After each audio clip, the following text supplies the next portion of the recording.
नमस्कार। आज का टॉपिक है हम लोगों का कि v square is equal to u square plus 2as। ये जो फॉर्मूला है इसको हम लोग ग्राफिकल मेथड से किस तरह से फाइंड आउट कर सकते हैं। ऑलरेडी हमने v is equal to u plus a t और s is equal to u t plus half a t square को ग्राफिकल मेथड से बता दिया है। कैलकुलस मेथड से ऑलरेडी जो है वीडियो अवेलेबल है, तो कैलकुलस और ग्राफिकल मेथड जो है से ये तीनों का तीनों फार्मूला जो है आज हम लोगों का बिल्कुल कंप्लीट हो जा रहा है। आइए देखते हैं v square is equal to u square plus 2as जो है इसको हम लोग ग्राफिकल मेथड से कैसे फाइंड आउट करेंगे। तो ग्राफिकल मेथड है तो सबसे पहले जो है हम लोगों को ध्यान रखना है ग्राफ का, और ग्राफ को समझना होगा हम लोगों को कि ये ग्राफ जो है वह किस तरह से हम लोग बनाएंगे। तो ये वाला हो गया एक्स एक्सिस, ये हो गया हम लोगों का वाई एक्सिस। अभी हम लोगों को क्या करना है कि वेलोसिटी जो है और टाइम के बीच का ग्राफ बनाना है। तो वेलोसिटी को वाई एक्सिस में रखेंगे और टाइम जो है इसको हम लोग एक्स एक्सिस में रखेंगे। अब आप यहां पे देखो, let u be the initial velocity. यहां पे जब टाइम 0 है उस समय उसकी वेलोसिटी कितनी है u, but after time is equal to t। लेकिन t समय के बाद अगर हम लोग देखें तो उसकी जो वेलोसिटी है वह कितनी हो जाएगी, v हो जाएगी। Due to change in velocity a be the acceleration. अगर ये जो वेलोसिटी में चेंजेस आ रहा है तो जब भी वेलोसिटी चेंज होगी तो वहां पर एक्सेलरेशन होगा ही होगा। And S be the displacement during this time interval. तो यहां पर अगर आप देखो इस डायग्राम में, यहां पर जो स्लोप होगा 10 अल्फा, उससे हम लोग एक्सेलरेशन निकाल सकते हैं। और यहां पर अगर हम लोग देखें, ये O है, इसको हम लोग A रखते हैं, B, C, D और ये हो गया E, राइट। तो ये पूरा का पूरा जो ग्राफ है जो आप देख रहे हो, ये वाली ग्राफ है ना, इस ग्राफ के जरिए हम लोग वेलोसिटी टाइम ग्राफ में जो शेडेड एरिया होता है उसके जरिए हम लोग डिस्प्लेसमेंट या S का वैल्यू जो है ये हम लोग फाइंड आउट करते हैं। अब इस ग्राफ को अच्छे से समझिए। ग्राफ में क्या है, तो हमने कहा let u be the initial velocity when time is equal to 0, but after time is equal to t their velocity becomes v due to change in velocity a be the acceleration and s be the displacement during this time interval। यहां पर हमने जो है क्या लिखा है इसको ध्यान दीजिए। ये a है ना, अगर दिखाई नहीं दे रहा है तो ये b है, ये c है, ये d है और ये हो गया हम लोगों का e। तो शेडेड एरिया जो है ये हम लोग को डिस्प्लेसमेंट या s का वैल्यू देता है। तो यहां पर ये पूरा का पूरा एरिया को एक साथ अगर आप देखो तो ये किसका डायग्राम है, तो एक समलंब चतुर्भुज का है या फिर हम लोग कह सकते हैं ट्रेपेजियम का है। तो अगर एरिया ऑफ द ट्रेपेजियम निकालेंगे तो आसानी से हम लोगों को s का वैल्यू मिल जाएगा। तो यहां पर s इज इक्वल टू, अगर हम लोग करें s इज इक्वल टू, तो s इज इक्वल टू क्या हो जाएगा, तो area of the trapezium, area of the trapezium. और इस ट्रेपेजियम का क्या नाम है, तो आप देखो O A B E, right. Area of the trapezium क्या होता है, तो उसका फॉर्मूला जो है आपको याद रखना चाहिए, दैट इज हाफ। यहां पर हम लोग लिख सकते हैं हाफ इनटू ये जो आप दोनों बेस देख रहे हो ओ ए और ई बी। तो ध्यान रखना है कि राइट वाला जो है इसको हम लोगों को पहले लिखना है। तो यहां पर हम लोग क्या लिख लेंगे, e b plus o a into इन दोनों के बीच का सेपरेशन जो है ये हम लोगों को लिखना है ओ ए। अब आप यहां पर देखो ये जो ओ ए है ये किसके इक्विवेलेंट है, ई डी का।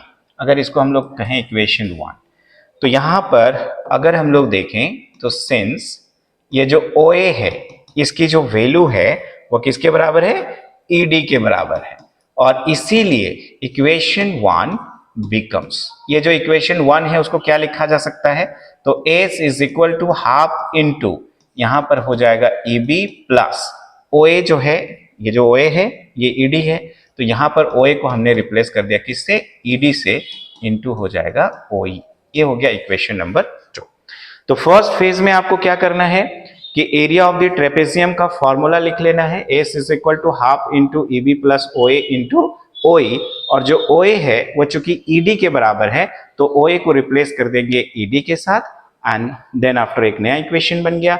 अब आपको क्या करना है, यहाँ पर जो OE है ना, ये जो OE है इसका वैल्यू को फाइंड आउट करना है, एंड देन आफ्टर यहाँ पर हम लोगों को पुट कर देना है। तो अब देखिए इसका वैल्यू निकालने के लिए हम लोग क्या करते हैं, तो जो वेलोसिटी टाइम ग्राफ है, इस वेलोसिटी टाइम ग्राफ में हम लोग क्या करते हैं कि जो स्लोप है ना, ये जो AB के अंडर जो स्लोप बन रहा है, यानी कि जो tan अल्फा की जो वैल्यू होगी वो एक्सेलरेशन का वैल्यू देता है।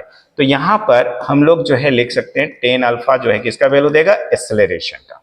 और tan अल्फा का वैल्यू कैसे निकालेंगे, तो यहाँ पे देखिए P/B, तो P जो है परपेंडिकुलर्स के जगह में यहाँ पर हम लोगों का dB है, डिवाइडेड बाई हम लोग क्या लिख सकते हैं, AT। अब आप यहाँ पे देखो A इज इक्वल टू, ये जो dB है उसको क्या लिखा जा सकता है, EB माइनस ED, तो इसको हम लोग लिखेंगे EB minus ED divided by, ये जो AD है वो किसके इक्वल है, OE का, तो यहाँ पर OE लिखेंगे। और इस तरह से अगर आप देखो तो OE इज इक्वल टू हो जाएगा EB माइनस ED बट्टा A। ये हो गया इक्वेशन नंबर 3। अब इस OE का वैल्यू जो है हम लोगों को इक्वेशन नंबर 2 में क्या करना है, पुट कर देना है, हम लोग फाइनल रिजल्ट तक पहुंच जाएंगे। क्लू यही है कि अगर आप इस डेरिवेशन को कर रहे हैं ग्राफिकल मेथड से, तो आपको सारे वैल्यू जो है इस साइड में लेके आने हैं और इस पे लेके आना है। जैसे हमने क्या किया, EB को लिखा तो ये तो यही साइड है ना, प्लस OA है तो OA को इक्वल किसके किया, ED का किया। यहाँ पे देखिए OA को रिप्लेस किया किससे, ED से। OE है यहाँ पर है, नो चेंज। अब यहाँ पर tan अल्फा में देखिए A is equal to DB बट्टा हम लोग AD लिख रहे हैं, तो AD को OE के बराबर लिखना है, और जो DB है उसको क्या लिखा जा सकता है, EB माइनस ED। तो यहाँ पर आसानी से A is equal to EB minus ED बट्टा क्या है, OE है, तो OE इज इक्वल टू हो जाएगा EB माइनस ED बट्टा A। अब फाइनली जो है इस OE का वैल्यू को हम लोगों को क्या रखना है, कहाँ रख देंगे हम लोग, तो यहाँ पर देखिए हम लोग रखेंगे इसकी वैल्यू को इक्वेशन नंबर 2 में। तो S इज इक्वल टू क्या होगा, तो हाफ इंटू यहाँ पर है हम लोगों का EB प्लस ED है ना, इंटू OE का वैल्यू क्या है, तो यहाँ पर आप देखो EB माइनस ED बट्टा क्या है, A है। तो अब यहाँ पर हम लोग क्या कर सकते हैं, S इज इक्वल टू, यहाँ पे देखिए EB प्लस ED है, यहाँ पर EB माइनस ED है, तो हम लोग A plus b into A minus b के फॉर्मूला में है, तो इसको हम लोग लिख सकते हैं EB square minus ED square. ठीक है, क्या लिखा जा सकता है, तो यहाँ पर देखिए थोड़ा सा इसको ठीक कर देते हैं। यहाँ पे देखिए EB स्क्वायर माइनस क्या हो जाएगा, ED स्क्वायर बट्टा हम लोगों का क्या हो गया, 2A।